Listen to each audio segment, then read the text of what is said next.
এই যাদের মনে যখন দুঃখ আসে, মুসিবত আসে, তারা তখন নবীকে ডাকে, নবীর উপরে দরুদ পড়ে, নবীকে স্মরণ করে। আর আল্লাহ নবীকে এমন একটা নিয়ামত বানিয়েছে, যারাই নবীকে স্মরণ করে আল্লাহ তাদের অন্তরে শান্তি দেয়। জোরে বলুন সুবহানাল্লাহ।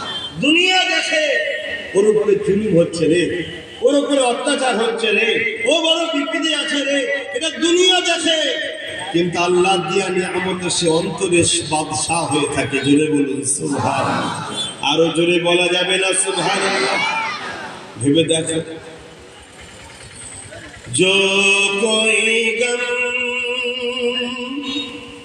सताए तो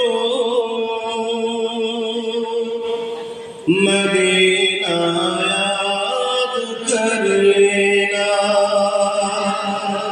अब चलो बोलो, जो कोई गम सताए तो मदीना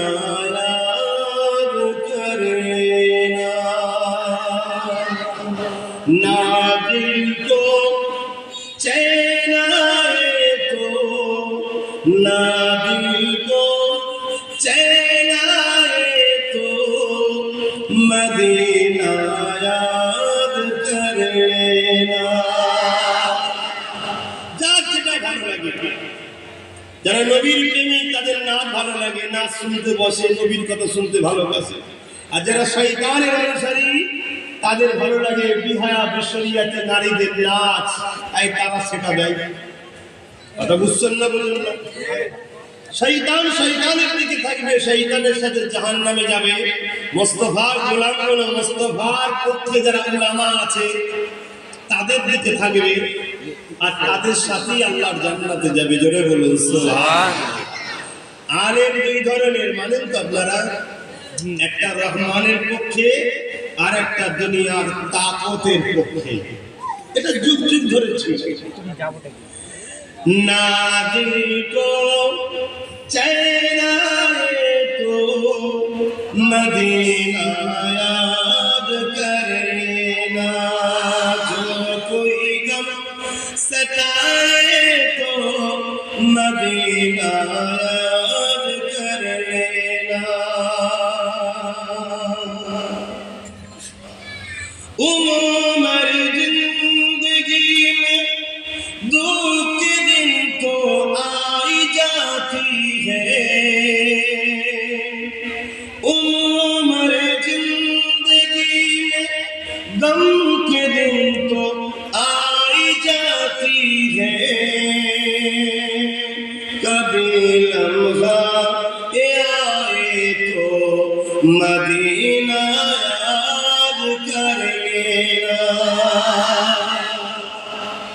जिंदगीতে চলতে গিয়ে তো দুঃখ আসবেই, জিন্দগিতে চলতে গেলে দুঃখ তো আসবে, এটা সিস্টেম। কার রুজিতে কম হবে, কে বিমারে পড়বে, আবার কার ছেলেকে জালিম স্বৈরাচারী অত্যাচার শাসক খুন করে দেবে। এই যে দুঃখ মুসিবত, এই মুসিবতের মধ্যে দিয়ে তুমি নাজাত পেতে গেলে কি করতে হবে? মদিনাকে ইয়াদ করতে হবে। জোরে বলুন সুবহানাল্লাহ। उमर जिंदगी में गम के दिन तो आई जाती है, कभी लम्हा आए तो मदीना याद कर लेना, जो कोई गम सताए तो मदीना याद कर लेना। सुना है मुश्किलों में कोई साथ नहीं चलते, সুখের দিনে অনেক বন্ধু পাওয়া যায়, মুশকিল যখন আসে কেউ সাথে থাকতে চায় না। চাই কি? আর মুশকিল আসা ভালো না খারাপ? বলুন বলুন।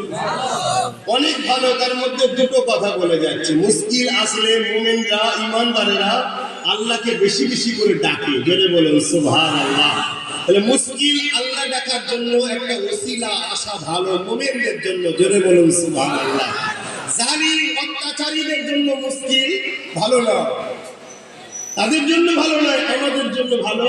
কেন আমাদের মুশকিল আসলে আল্লাহকে বেশি করে ডাকবো, এটা একটা আল্লাহ ডাকার ওসিলা হয়, জোরে বলুন সুবহানাল্লাহ। দ্বিতীয় মুশকিল আসলে ভালো